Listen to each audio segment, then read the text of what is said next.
Games Workshop, Warhammer 40,000, The Edge of Silence.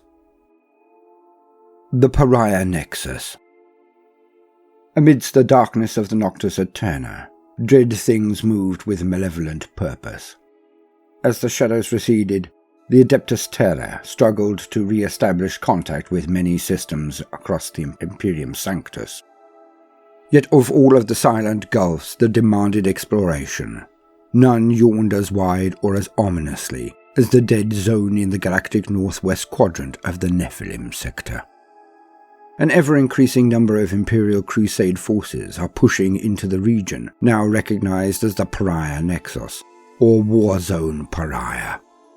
Yet in truth, even their assembled armies of the Adeptus Sororitas, Adeptus Mechanicus, Ordo Xenos and Adeptus Astartes have only the most rudimentary understanding of the threat developing there.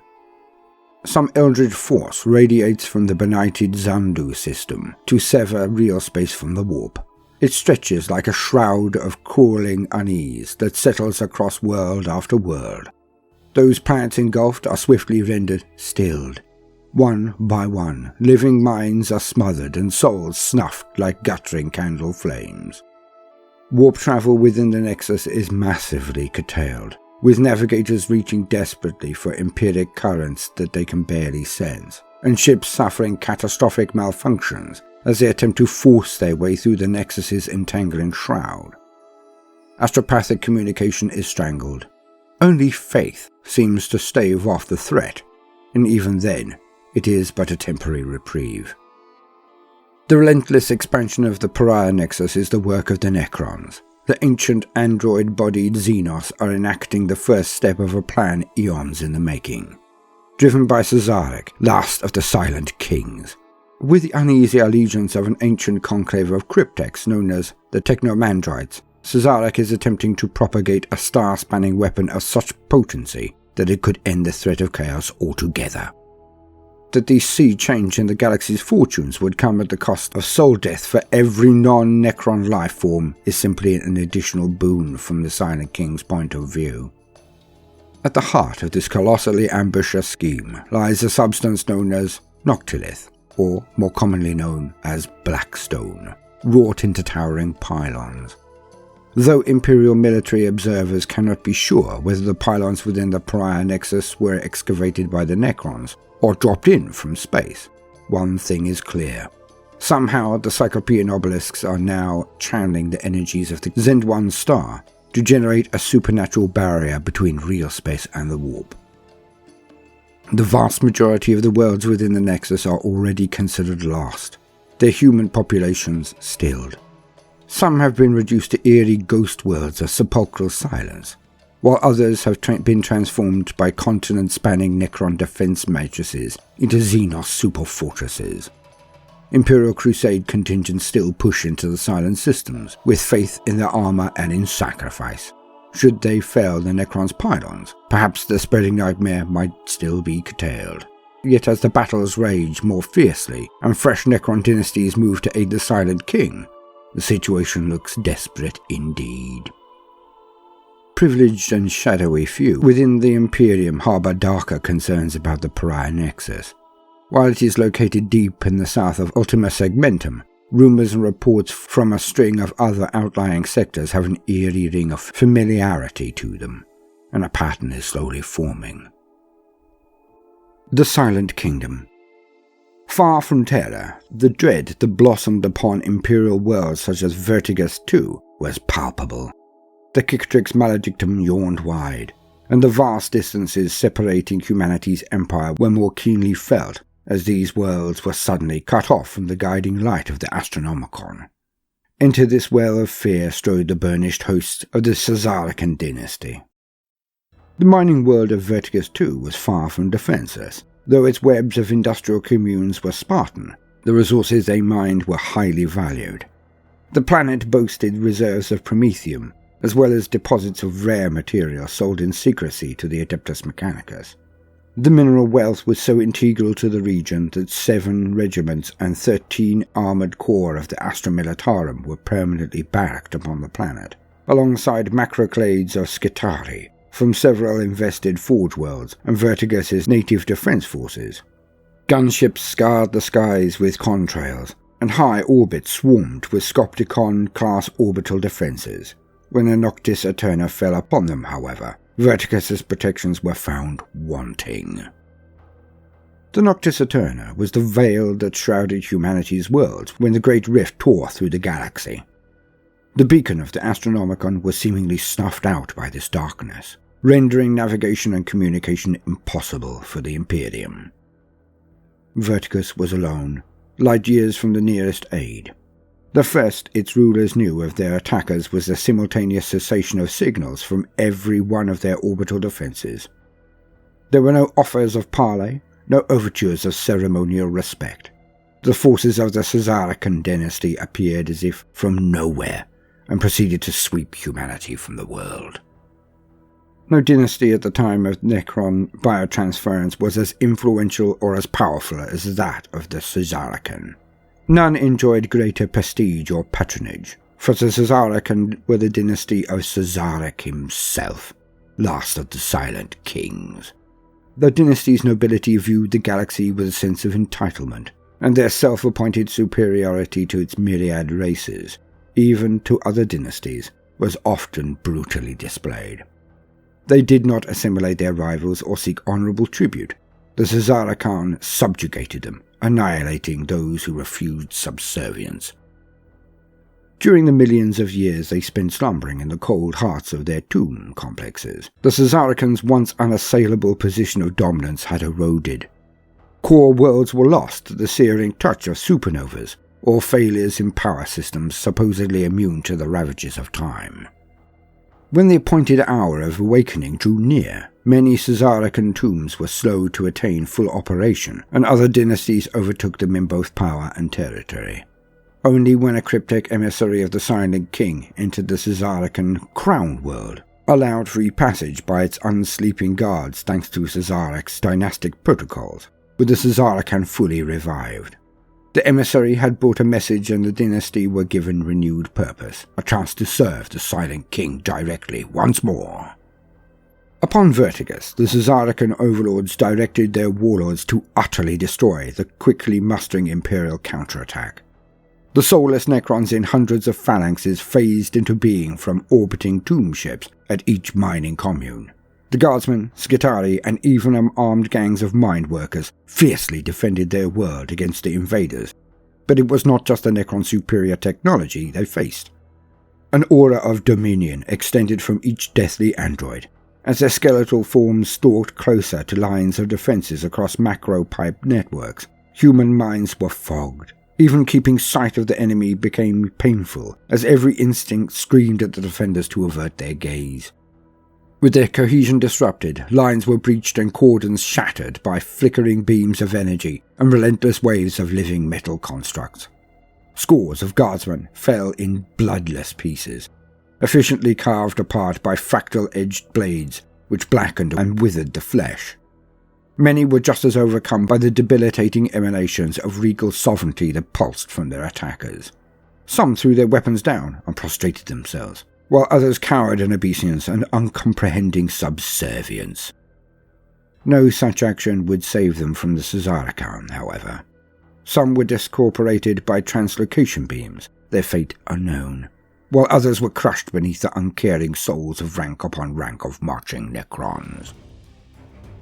There were areas of Imperial resistance that survived the initial assault. Some communes had organized strategic kill zones that bought enough time to retreat into the underground mine complexes. It was a tactic born of desperation, hoping that the labyrinthine warrens would afford them defensible fire points or even hiding places. Scorpec destroyers were dispatched down the vertiginous shafts, a passionless drive illuminating their optica as they hunted. Vertigus had fallen to the Necrons. Even before its remaining human defenders were overwhelmed, the cryptex of the Caesarican had begun work on the dynasty's true purpose. Before the Great Sleep, they were recognized as the greatest artisans of Blackstone in the Necron Empire. Cryptex patronized by the dynasty's nobles had discovered more of its secrets than any others of their kind, and Caesarican's artificers could manipulate it through interdimensional planes and enfolded geodesic matrices. On Vertigus, conclaves of cryptex channeled the vibrant streams of energy into the surface of the mining communes. From deep underground rose semi-liquid spears of Blackstone, rippling upwards. More pillars appeared from thin air, phasing into being in shafts of sickly light as they were beamed from the Necrons' ships. As each settled into form, their tips soared to the sky where clouds twisted unnaturally. Vertigus was the first link in the Silent King's design. It was the last modal system in a zone of stable space so large and so maddening in its complex geometries as to defy human comprehension. The Pariah Nexus was activated, its systems would be stilled, and the Caesarekan's stellar ascension would be unstoppable. The Pariah Crusade. In time, the blackness of the Noctis Eterna weakened. At Terra and other masters, the Indomitus Crusade gathered, an assemblage of war the likes of which had not been seen for millennia. Fleets of warships pushed out into humanity's realm, the warriors within hailing from countless worlds. Amongst the greatest of them were the Ultramarines. Were they not the scions of Reboot Guilliman, Lord Commander of the Imperium, the Ultramarines' authority would still be solidified 10 times over amongst the Adeptus battle groups of Fleet Primus. The skill and strength of those noble Space Marines are legendary. For 10,000 years they have upheld an inflexible code of honor and strict adherence to martial discipline. The Ultramarines are lauded amongst the superhuman champions of humanity as exemplars of everything the warriors of the Adeptus Astartes aspire to be. The Ultramarines comprise the leading elements of Battlegroup Caledy's task forces. The chapter's warriors had already led dozens of engagements during the battle group's course through the Ultima Segmentum, supported by regiments of Astra Militarum soldiery, commanderies of Adeptus Sororitas, and allied forces of other Space Marine chapters. As decreed by Group Master Moran, the battle group's primary deployment was to the Nephilim sector, though the violent warp storms hindered its progress many times. Disturbing reports had reached out from Nephilim's surrounding sectors, and those were likely only a fraction of the missives sent out, many being lost in the churning empiric disruption. Conflicting accounts of unidentifiable attackers were interspersed with tales of a spreading entropy, which the Imperium was classifying as the Pariah Nexus. Though the Astronomicon was being felt once more, there were reports that this area was becalmed. The stronger the Emperor's beacon flared, the more unsettling became the contrast. As the battle group approached the northwest frontier of the Nephilim sector, Group Master Moran's captains reported a calming of the warp storms. For the ship's navigators, it first came as a welcome reprieve from the tasks of negotiating the roiling currents, yet it soon proved even more dangerous. The further into the sector the ships forged, the more difficult it became to navigate. Currents and swells faded to insubstantial eddies, and warp engines required more and more power to make headway. Among the battle group's objectives was the valuable mining world of Vertigus II. The planet had been silent for the past 3 tithe cycles. Its rulers thought to abrogate their imperial responsibilities. Their era would be made plain to them. The need for its mineral resources was all the more desperate after uprisings and psychic calamities claimed other mining worlds in the Segmentum. Task Force 3 was formed to determine the cause of Vertigus's silence. Many of the Ultramarines' veteran warriors had been afforded the high honor of bearing ancient relics of the chapter, and they proudly formed the vanguard of the Task Force's mission drops. The Ultramarines received no response to their repeated vox hails, and though the Task Force's ships scanned the system, no signs of any craft, imperial or otherwise, were detected. The Ultramarines and their allies made landfall at multiple points across Vertigus's primary landmass. Upon the surface, the captain of the Ultramarines' force coordinated sweeps of the mining communes from their capital of Metallonis. The Space Marines found no trace of the planet's millions of inhabitants, merely an oppressive silence at each commune.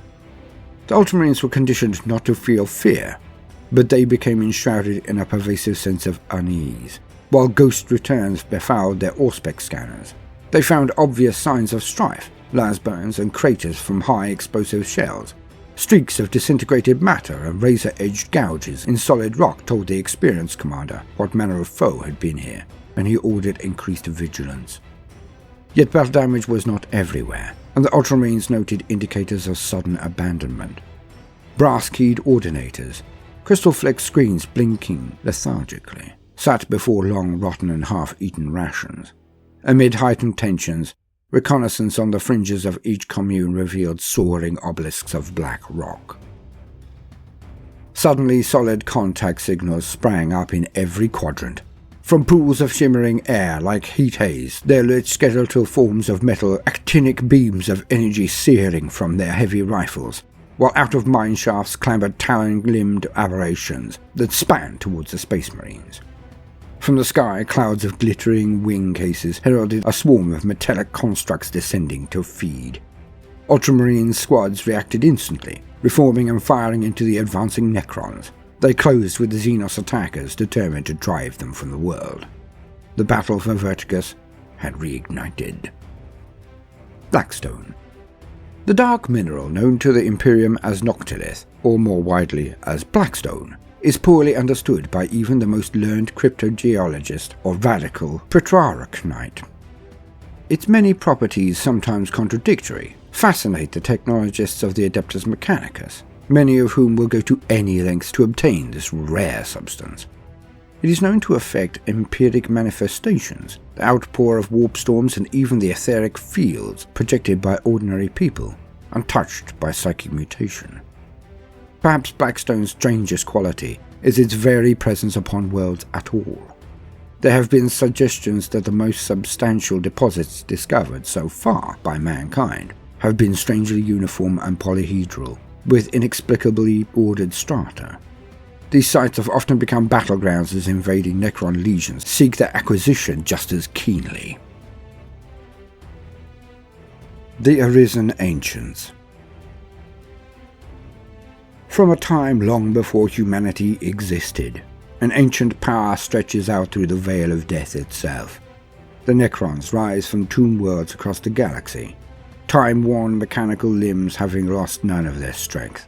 Bearing a cold and calculating disdain for the younger races of the galaxy, the macabre mobility and legions seek to bring the galaxy to heel. The memory coils of the Necron nobility burn brightly with images of the galaxy's other races cowering before their power. These are not myths to these dread rulers. They were there in person, millions of years ago, rulers of an ancient Xenos race. Their metallic bodies and emotionless features exude the threat of death as they rise from bone-white sands or step from pulsing portals to dark dimensions. Their advancing technology delivers such death with arcane weapons as is beyond the comprehension of their enemies. The Necrons were once a race of flesh and blood who ruled an empire that spread across the galaxy. Desiring ever greater power and the ultimate prize of immortality, they entered into a conflict against a foe they soon realized they could not defeat. This pan-galactic war, termed the War in Heaven by some, saw trillions killed. Fearing extinction, the Necrons' forebears took drastic measures to survive. They struck a bargain with maleficent entities called the Catan, who clad them in bodies of living metal in a process known as biotransference. This pact gave the Necrons the strength and resilience to win the war, but it came at a terrifying price. Their very souls. The Necrons' ruler, the Silent King, was horrified by what he had allowed to happen to his people. With the war won, he bade his subjects now turn on the Catan, for these godlike creatures have feasted on the Necrons' souls during biotransference. The Necrons shattered the Catan's essences, but the cost was high. The galaxy was devastated by the conflict and the Necrons were weakened.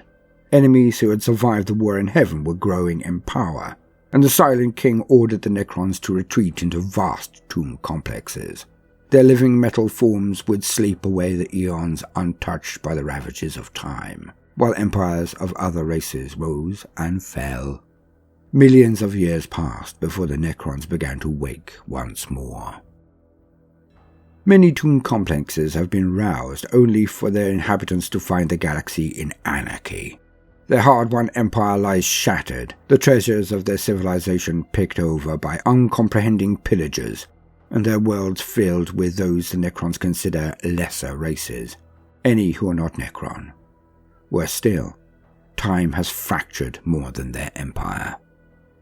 Although their living metal forms mostly survive the millions of years in slumber, errors and cascade failures in their minds have left some afflicted by madness. Corrupted protocols, inescapable loops of logic, and the inability to recognize reality have left many of these unfortunates little more than mindless automata. Others have become all the more dangerous for it, madly experimenting on other races, indulging in nihilistic slaughter, or consigning billions to oblivion by unleashing apocalyptic devices. More and more Necrons continue to wake from their tomb complexes to march upon the living, and none can say how many remain hidden. Legions of skeletal warriors advance in eerie synchronicity, save for the occasional glitch, enacting their lord's commands without question. Their inescapable gait is relentless, and their deathly appearance is made more horrifying as their bodies self-repair. To witness a dismembered Necron slowly pull itself upright, a fell light of vengeance in its optics, can break the stoutest resolve. Their legions do not march alone. Servile canoptic constructs defend their masters with needle-like talons and steel mandibles. Cyclopean war engines unleash beams of annihilation, and sickle-shaped attack craft pour death from above. Everywhere the crack of eldritch energies and the thread of voiceless doom is heard. The Necrons' mastery of technology extends well beyond their mechanical forms. Their control of fundamental forces is so complete as to appear nigh sorcerous.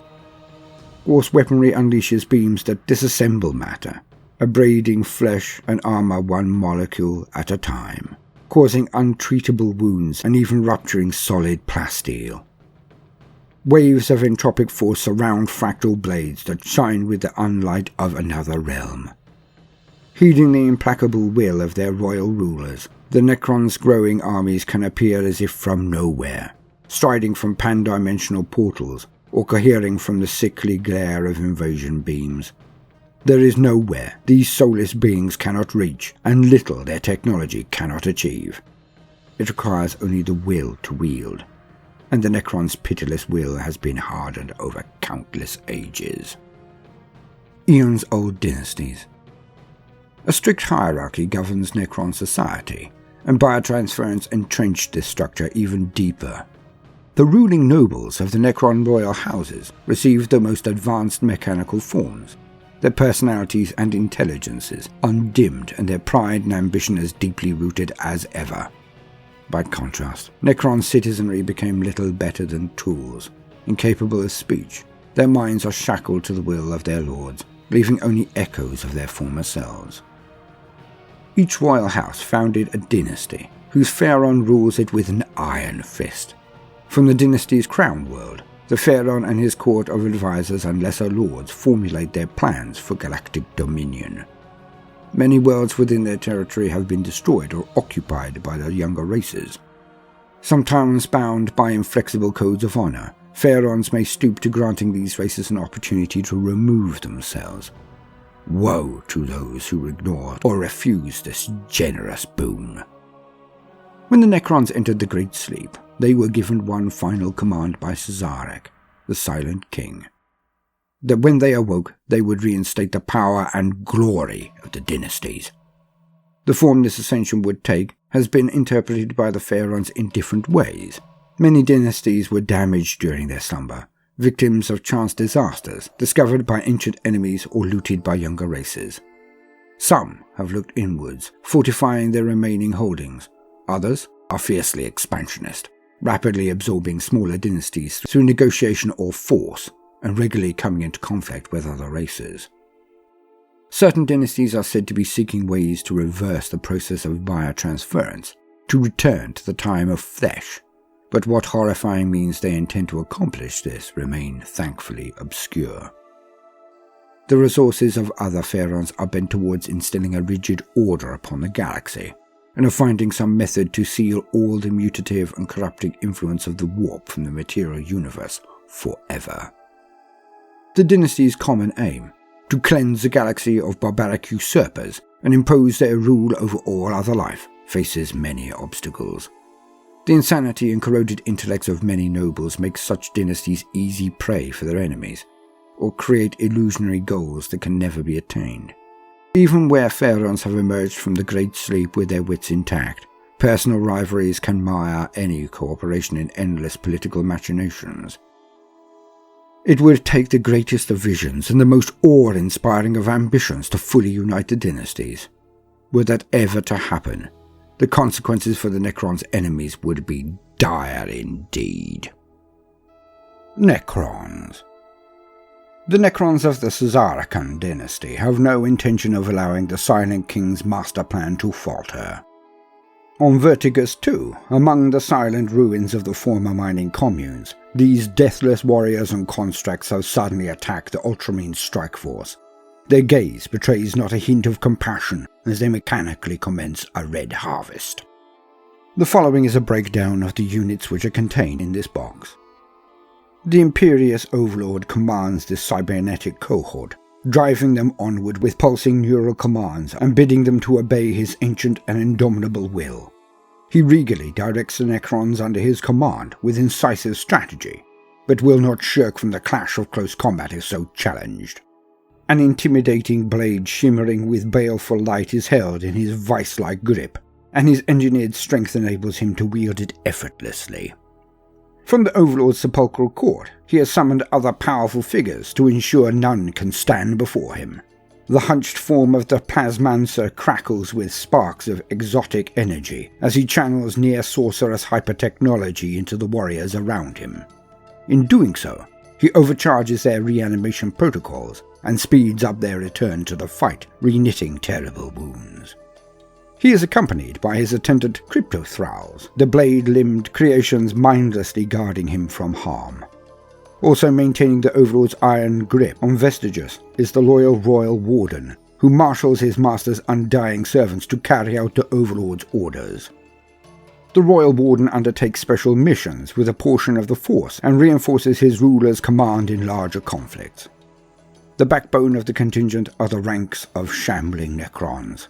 Their burnishing living metal bodies are dulled and chipped, but they wordlessly follow their lord's commands without hesitation, eerily shuffling in juddering steps into the teeth of the enemy's guns, or towards objectives the Overlord deems vital. Offensively, their implacable advance wears down the most determined foe as they steadily grow closer. Those the enemy manage to fell often return to the fray, reanimating from grievous wounds to unleash beams and rays that flay the flesh. In defense, Necron warriors' immortal refusal to yield denies their enemies any swift victory, embroiling them in a grueling battle of attrition and a sea of heavy reaping blades, where the fallen rise from every would-be death blow. Maintained by the Plasmancer and his genius cryptech kin, the swarms of canoptic scarabs advance at the forefront of the Necron forces, to the sound of a dirge-like drone of metallic wing beats that herald the Overlord's presence. Their speed and maneuverability allow them to counter the enemy's own swift assets, and to engulf entire units that would otherwise threaten the Overlord's more valuable minions. The insane and dangerous Scorpek destroyers and the monstrous Scorpek Lord care nothing for the Overlord's magnificent tactical machinations, but their lethality is incredibly useful, and he factors them in as devastating shock troops. Desperate to fulfill the murderous impulsions coursing through their neural pathways, they scramble forward as fast as they can, their huge blades vibrating across dimensional states. The Scorpek destroyers crash into their victims, spinning and slaying in a frenzy of death-dealing, and the augmented many-armed form of the Scorpek Lord allows this once-honoured highborn to eradicate enemies both near and at range. Unthinking constructs attend the Overlord's force, their subroutines aiding his warriors or spelling doom for those who oppose him. Shadowing the nihilistic members of the Destroyer cults is the Plasma Sight. Filled with tainted energy, it carefully calculates the moment when injecting its crazed charges will most benefit the Necron's ultimate victory. The stilt-limbed Canoptic Reanimator, meanwhile, is programmed to remain close to the heart of the Overlord's forces, where its nano-scarab beams can best be put to use in undoing the worst the enemy's weapons can inflict. On the tabletop, this varied and balanced force is able to grind down its opponents with its resilient infantry, while flanking them in swift and deadly counterattacks. Angels of Death. The galaxy is a dark and terrible place, where humanity's worlds are beset on all sides by terrifying Xenos, heretical traitors, and the unknowable horrors of demonkind. At the vanguard of the Imperium's armies fight the Space Marines. They are mankind's greatest warriors, holding back nightmarish foes and experiencing no fear. Known formally as the Adeptus Astartes, Space Marines are the champions of humanity. They sweep through their enemies in a storm of fire. Tyrants are cleaved apart with post-human strength, while warriors are shredded in hails of explosive fire and outmaneuvered in stunning combined arms strategies. Their shock troops are legendary, the speed and fury of their attack enough to crush the fiercest opposition. In these dark times, humanity relies upon them like never before, and the call to arms for these elite warriors is all the more desperate. The creation of the first Space Marines dates back millennia, to the days of myth and the early Imperium.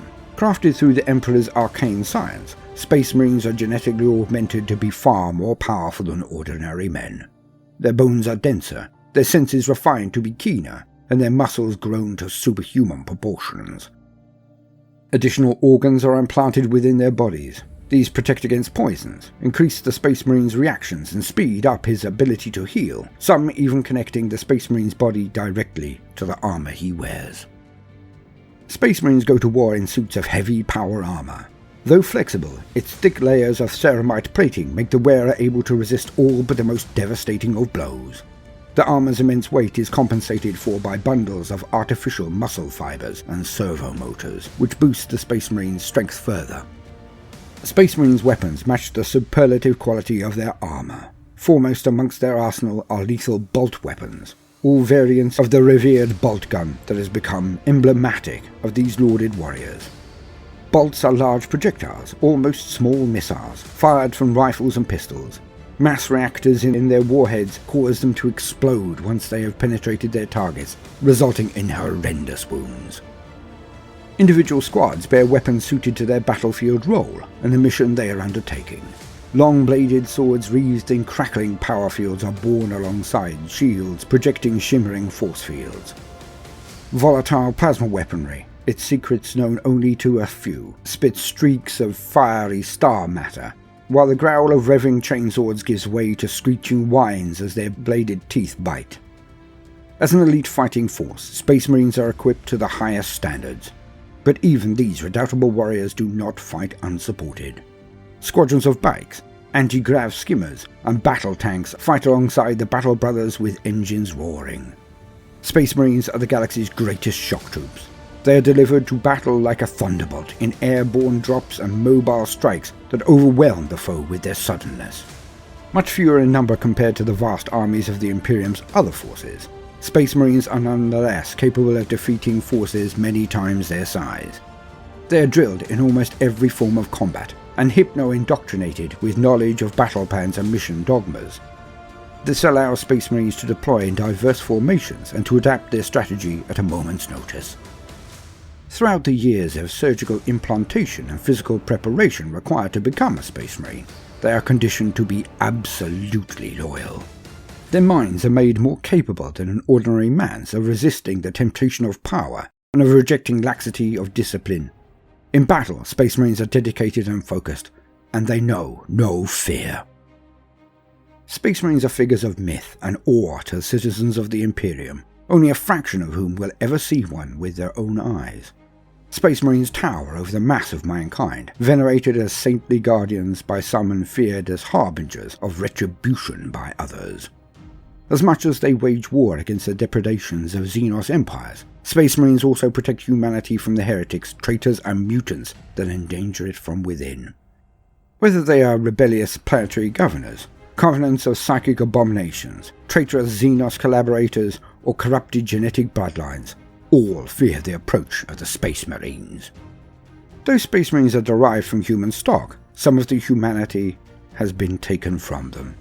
Few of these warriors regularly interact with ordinary humans, standing apart from those that they are sworn to protect. Their duty is to ensure a future for mankind, and their lives, extended far beyond a normal lifespan, are filled with near constant war. Unless death takes them, they will continue to defend the Imperium for centuries, standing between humanity's survival and its complete annihilation. 1,000 chapters. Every Space Marine belongs to a chapter, a monastic military institution of fierce independence and ancient tradition that answers to few in the Imperium's Byzantine hierarchy. The chapter a Space Marine belongs to is displayed proudly upon their power armor, which bears the traditional colours and insignia that mark each of the Adeptus Astartes out as a member of an elite warrior brotherhood. It is thought that there are approximately 1,000 of these organisations. Some were established only recently, after the opening of the Great Rift, while others can trace their origins back tens of thousands of years, their successors originating in a series of foundings. Either based upon homeworlds or operating from mobile fleets of ships, chapters of Space Marines are spread throughout the galaxy. Each chapter maintains its own culture and practices, but in matters of their size and structure, the majority follow the tenets of the Codex Astartes. The Primarch Reboot Guilliman, Gene-Sire of the Ultramarines chapter, penned this ancient treatise, and its precepts endure to this day. Each chapter compromises a nominal complement of 1,000 battle brothers, divided into 10 companies of 10 squads.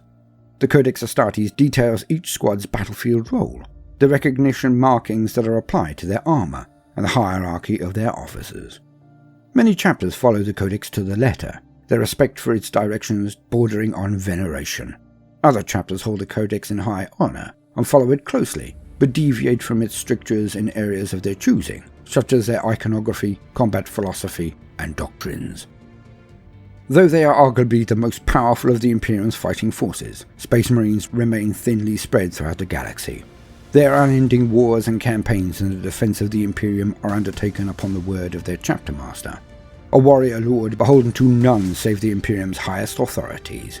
He alone is responsible for the actions of his warriors and for maintaining their constant state of readiness to answer the call to battle. He decides which pleas for aid to answer, which systems to cleanse of Xenos invasion, and upon which worlds to crush heretical rebellion. Some chapters are responsible for the protection of certain regions of space, while others make war in crusades that stretch across sectors for generations. Edicts may dispatch them to specific war zones, where the commanders are usually placed in strategic command of other forces. Many chapters also maintain ancient pacts with certain imperial institutions. They do not hesitate to respond when called upon to fulfill these oaths, for honour and fealty are held to be amongst the greatest virtues for these post-human warriors. Space Marines. The Space Marines of the Ultramarines chapter have made planetfall on Vertigus II with some of the greatest warriors of their brotherhood. Before they can find out what happened to the planet's communes, the Necrons have attacked them, but the Space Marines are the champions of humanity, fearing no Xenos aggression, and by their strength the Imperium endures. Shown is the leading Ultramarine strike force on Vertigus II, there to investigate its lack of contact with Terra. Commanding the Space Marines at this mining commune, with leadership of their operations around the planet, is the Primaris Captain. A grizzled veteran of countless conflicts, he is an excellent tactical strategist, as capable of coordinating the multiple theatre invasion of an entire system as of personally leading an elite kill team of just a handful of warriors. The captain leads from the front, his personal combat prowess an inspiration to his battle brothers, as he cleaves apart the Imperium's enemies with his artificer-crafted power blade. The Primaris Lieutenant from the captain's company acts as his second-in-command, providing his commander with tactical flexibility. The lieutenant helps to direct the elite squads of Space Marines in the precise application of both their augmented strength and brutally efficient weaponry. The captain has also called upon the black-garbed members of the chapter's Recrucium. The Dugicia and the company's Primaris chaplain bolster their battle brothers' spirits with litanies of battle, declaiming the foulness of their foes. The chaplain does so with bombastic rhetoric and shouted oaths, driving those he faces to their knees with savage swings of his sanctified Crozius Arcanum. By contrast, the Dugicia exacts silent and just vengeance upon those who dare oppose him. His every executing blow is carefully measured to extol the chapter's creed, stirring squads of Space Marines to greater heights of valor. The mailed fist at the heart of the captain's strike force are the assault intercessors, whose shock assaults eviscerate and crush their enemies. Those brave enough to face down the charge of a squad of assault intercessors rarely survive the thunderous impact of genetically augmented muscle and heavy slabs of dense ceramite plating. The Space Marines follow this up with sweeps of their chainswords, the blades' razor-sharp teeth churning, and the bark of mass-reactive bolts from their heavy pistols. With their foes in ruins, their sergeant relays the captain's orders and, without pause, they head swiftly on to the next target. Assault intercessors secure tactical objectives in bursts of lethal activity, taking and holding ground or forging deep into enemy-held territory. On duty behind enemy lines, the Outriders secure their brothers' flanks, ranging ahead as a vanguard to intercept the foe's own reconnaissance assets. Far surpassing such opposing units in their offensive capabilities, Outriders punch through scouting screens like a lance. When fighting with the captain's primary thrust, they maintained his strategic control of the battlesphere, forming a rapid reaction force the captain dispatches to eliminate emergent threats or to gain data on those so powerful and dangerous that even Outriders' weapons require aid. These are the chosen targets of the Eradicators, who are tasked by the captain with scouring the toughest of enemies from the face of the planet with the incandescent beams of their melter rifles. They brave the firestorms of the front lines, turning high-priority adversaries into piles of molten slag, and crushing the ashen remains of lesser foes underfoot. Battle-scarred and disciplined warriors, the veterans and the ancient honoured with Blade Guard roles prove to their battle brothers their skill and devotion to duty in every conflict. They commit to the guardianship of their company's honour and fight at the heart of the captain's manoeuvres, letting friend and foe alike bear witness to their stoic resolve. When the ancient plants his standard and the veterans lock their shields, few fighting forces in the galaxy can break them. On the tabletop, the Space Marines are a compact but highly elite force. Their versatility and the complementary strengths of their units enable them to defeat foes many times their number. I have been Baldermort, your faithful servant. I hope you've enjoyed this introduction to the very basic information for the 9th edition of Warhammer 40k. The Edge of Silence. Now, no matter what you do today, do try to make some time for fun. Toodaloo.